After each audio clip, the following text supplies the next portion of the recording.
കുറച്ച് ദിവസമായിട്ട് ഞാൻ പുഡിങ്ങിൽ മാത്രം ഫോക്കസ് ചെയ്യുന്നുണ്ടോ എന്നൊരു ഡൗട്ടൊന്നുമല്ല കേട്ടോ, സത്യമാണ്. ഞാനിപ്പോൾ ഇടയ്ക്കിടയ്ക്ക് ഓരോരോ പുഡിങ് ഉണ്ടാക്കി നോക്കും. അങ്ങനെ ഉണ്ടാക്കി നോക്കിയിട്ട് എനിക്കിഷ്ടമായ ഒരു പുഡിങ്ങാണ് ഈ ഒരു അവിൽ പുഡിങ്. എല്ലാ പുഡിങ്ങിൻ്റെ സ്റ്റെപ്പും ഏകദേശം സെയിം തന്നെയാണ് കേട്ടോ. അതുപോലെ തന്നെയാണ് ഈ അവിൽ പുഡിങ്ങിൻ്റെ സ്റ്റെപ്പും. ആദ്യം തന്നെ പഞ്ചസാര 2 സ്പൂൺ എടുക്കുക, അതൊന്ന് കാരമലൈസ് ചെയ്തിട്ട് ഒരു പാത്രത്തിലേക്ക് മാറ്റി വയ്ക്കുക. കാരമലൈസ് ചെയ്യുമ്പോൾ ശ്രദ്ധിക്കേണ്ട കാര്യം എന്താണെന്ന് വെച്ചിട്ടുണ്ടെങ്കിൽ, ഒരു ഭംഗി കിട്ടാൻ വേണ്ടി ആ പഞ്ചസാര സിറപ്പ് ഒരു ഡാർക്ക് കളറായി കഴിഞ്ഞിട്ട് അതൊരു പ്രത്യേക ഭംഗിയാണ് കേട്ടോ. ഭംഗിയൊന്നും വേണ്ട, ടേസ്റ്റ് മതിയെങ്കിൽ ഡാർക്ക് കളറാകാൻ വയ്ക്കണം എന്നൊന്നുമില്ല. ഒന്ന് മെൽറ്റായി കഴിഞ്ഞാൽ അപ്പം തന്നെ നമുക്ക് ഇതേപോലെ പാത്രത്തിലേക്ക് ഒഴിച്ചിട്ട് ഒന്ന് ചുറ്റിച്ചിട്ട് തണുക്കാൻ വേണ്ടി വയ്ക്കുക. അത് വേഗം തന്നെ മെൽറ്റായി കഴിഞ്ഞാൽ അപ്പം തന്നെ ഏത് പാത്രത്തിലാണോ സെറ്റ് ചെയ്യുന്നത് അതിലേക്ക് ഒഴിച്ച് വെക്കണം. പഞ്ചസാര പെട്ടെന്ന് കട്ടിയായിപ്പോൾ അപ്പോൾ നമ്മൾ വിചാരിച്ച പോലെ ഇതേപോലെ ചുറ്റിക്കാനൊന്നും കിട്ടില്ല കേട്ടോ. അപ്പോൾ നമുക്കവിടെ മാറ്റി വയ്ക്കുക. ഇനി ഞാനിതെടുക്കുന്നത് ഈ അവിലാണ്, വൈറ്റ് അവിലാണ് ഞാൻ എടുത്തിട്ടുള്ളത്. എൻ്റെ കയ്യിൽ ഇപ്പോൾ ഇത് ഉള്ളത് കൊണ്ടാണ് ഞാൻ ഇതെടുത്തിട്ടുള്ളത്. നമുക്ക് നോർമലായിട്ടുള്ള ബ്രൗൺ അവിലില്ലേ, ആ അവിൽ ഏത് അവിൽ വേണമെങ്കിലും എടുക്കാം കേട്ടോ. എൻ്റെ കയ്യിൽ ഇതായതുകൊണ്ടാണ് ഞാൻ ഇതെടുക്കുന്നത്. 1 കപ്പ് അവിൽ ഞാൻ അതേപോലെ മിക്സിയുടെ ജാറിലേക്ക് ഇട്ടിട്ട് ഇതേപോലെ ഒന്ന് പൊടിച്ചെടുക്കുന്നുണ്ട്. എന്നിട്ട് ഞാൻ അതിലേക്ക് ആവശ്യത്തിന് പഞ്ചസാര ചേർത്ത് കൊടുക്കുകയാണ്. ആ അവിലെടുത്ത അതേ കപ്പിന് തന്നെ 3/4 കപ്പ് അളവിൽ പഞ്ചസാര ഞാൻ അതിലേക്ക് ചേർത്ത് കൊടുക്കുന്നുണ്ട്. ഇത് നമുക്ക് ഇങ്ങനെ പൊടിച്ചെടുക്കണം എന്നില്ല, പക്ഷേ പൊടിച്ചെടുത്താൽ നമ്മൾ മിക്സ് ചെയ്യുമ്പോൾ എളുപ്പമായി കിട്ടും. അതിന് വേണ്ടിയാണ് പൊടിച്ചെടുക്കുന്നത് കേട്ടോ. അപ്പോൾ അതും കൂടെ ചേർത്ത് ഞാൻ നല്ലപോലെ അതും പൊടിച്ചെടുത്തിട്ട് മാറ്റി വയ്ക്കുന്നുണ്ട്. ഇനി ഒരു ബൗൾ എടുത്തിട്ട് അതിലേക്ക് 2 കോഴിമുട്ട പൊട്ടിച്ചൊഴിക്കുന്നുണ്ട് കേട്ടോ. എന്നിട്ട് അതിലേക്ക് 1 സ്പൂൺ അതിൽ വാനില എസൻസും കൂടെ ചേർത്ത് കൊടുക്കുന്നുണ്ട്. ഈ വാനില എസൻസ് ചേർത്ത് കഴിഞ്ഞിട്ടുണ്ടെങ്കിൽ പിന്നെ നമുക്ക് ഈ മുട്ടയാണ് നമ്മളിതിൽ ചേർത്തതെന്ന് തോന്നത്തേ ഇല്ല. അല്ലെങ്കിൽ നമുക്കൊരു പച്ചമുട്ടയുടെ സ്മെല്ലും ആ ഒരു മണമൊക്കെ ഉണ്ടാവും. അപ്പോൾ അത് ഉണ്ടാവത്തില്ല കേട്ടോ. അപ്പോൾ അതുകൊണ്ട് 1 സ്പൂൺ അതിൽ വാനില എസൻസും കൂടെ ചേർത്തിട്ട് നല്ലപോലെ ഒന്ന് മിക്സ് ചെയ്ത് കൊടുക്കുക. ബീറ്റ് ചെയ്തെടുക്കില്ല, ജസ്റ്റ് 1 സ്പൂൺ വെച്ചിട്ട് ഒന്ന് മിക്സ് ചെയ്തെടുത്താൽ മാത്രം മതി കേട്ടോ.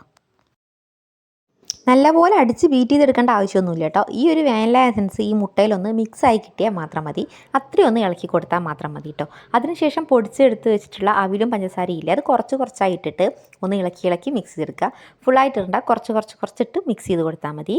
ഇത് കട്ടിയാവില്ല.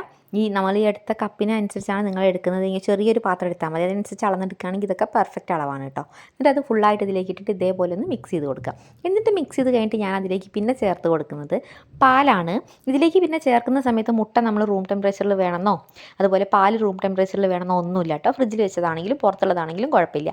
ഞാൻ ഇപ്പോൾ എടുത്തിട്ടുള്ള മുട്ടയൊക്കെ ഫ്രിഡ്ജിൽ വെച്ചിട്ടുള്ള മുട്ടയാണ്, അപ്പോൾ കുഴപ്പമൊന്നുമില്ല. എന്നിട്ട് അതിലേക്ക് ഞാൻ ആ എടുത്ത കപ്പിന് 1/4 കപ്പ് അളവിൽ പാൽ ചേർത്ത് കൊടുക്കുന്നുണ്ട്. എന്നിട്ട് നല്ലപോലെ ഒന്ന് മിക്സ് ചെയ്ത് കൊടുക്കുക. എന്നിട്ട് ഈ ബാറ്റർ, നമ്മൾ കേക്ക് ഉണ്ടാക്കുന്ന ബാറ്ററില്ലേ, ആ ബാറ്ററിൻ്റെ അത്ര തിക്കായിരിക്കും ഉണ്ടാവുക. ഭയങ്കര ലൂസാവരുത്.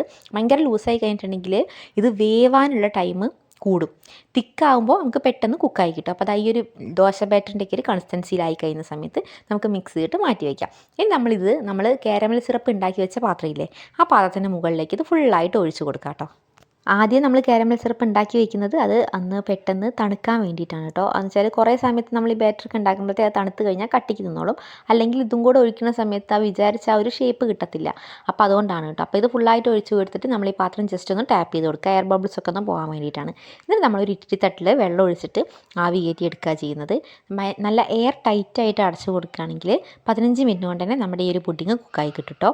അല്ലെങ്കിൽ ഒരു 20-25 മിനിറ്റ് എടുക്കും. ഞാൻ എയർ ടൈറ്റായിട്ടാണ് അടച്ചു കൊടുക്കുന്നത്. എന്നിട്ടൊരു 15 മിനിറ്റിന് ശേഷം ഞാൻ ഒരു ടൂത്ത് പിക്കോ എന്തെങ്കിലും വെച്ച് കുത്തി നോക്കിയിട്ട് അതിലൊന്നും ആയിട്ടില്ല എന്നിട്ടെങ്കിൽ പെർഫെക്റ്റ് ആയിട്ട് ആയിട്ടുണ്ട് കേട്ടോ അർത്ഥം. അപ്പോൾ ഞാൻ ഒരു 15 മിനിറ്റിന് ഇത് കറക്റ്റ് 15 മിനിറ്റ് കുക്ക് ചെയ്തെടുത്തിട്ടുണ്ട് കേട്ടോ. എന്നിട്ട് നമുക്ക് അതേ ചൂടോടെ തന്നെ ഞാൻ പാത്രത്തിലേക്ക് ഇട്ട് കൊടുക്കണം. ഞാൻ അതാണ് തുണിയൊക്കെ പിടിച്ച് നിൽക്കുന്നത്. നല്ല ചൂടുണ്ട്. കാരണം നമ്മൾ ചൂടോടെ എല്ലാം തണുക്കാൻ വെച്ചിട്ടുണ്ടെങ്കിൽ ആ കാരമൽ പഞ്ചസാര പാത്രത്തിൽ തന്നെ കട്ടിക്ക് നിൽക്കും. നമ്മൾ ഏത് പാത്രത്തിലേക്കാണോ ഇടുന്നത് അതിലേക്ക് വീഴത്തില്ല. അപ്പോൾ അതേ ചൂടോടെ ആകുമ്പോൾ മെൽറ്റായ സമയമായതുകൊണ്ട് പെട്ടെന്ന് തന്നെ വീഴും. ഞാൻ കുറച്ച് വീഴ്ത്താൻ ലേറ്റ് ആയതുകൊണ്ടാണ് ഇതേപോലെ സിറപ്പ് കണ്ടില്ല ഒരു ഭാഗത്ത് മാത്രം ഇല്ലാതിരിക്കുന്നത്, അങ്ങനെ ആയത് കേട്ടോ. അപ്പോൾ നിങ്ങൾ ചൂടോടെ തന്നെ ഒഴിച്ചു കൊടുക്കുക. എന്നിട്ട് ഫ്രിഡ്ജിൽ വെച്ച് തണുപ്പിച്ച് കഴിക്കുമ്പോൾ ഒന്നുകൂടെ ടേസ്റ്റ്. നമ്മൾ ഫ്രിഡ്ജിൽ വെച്ച് തണുപ്പിച്ച് കഴിക്കുമ്പോൾ ഇത്തിരി കൂടെ ഹാർഡാവും.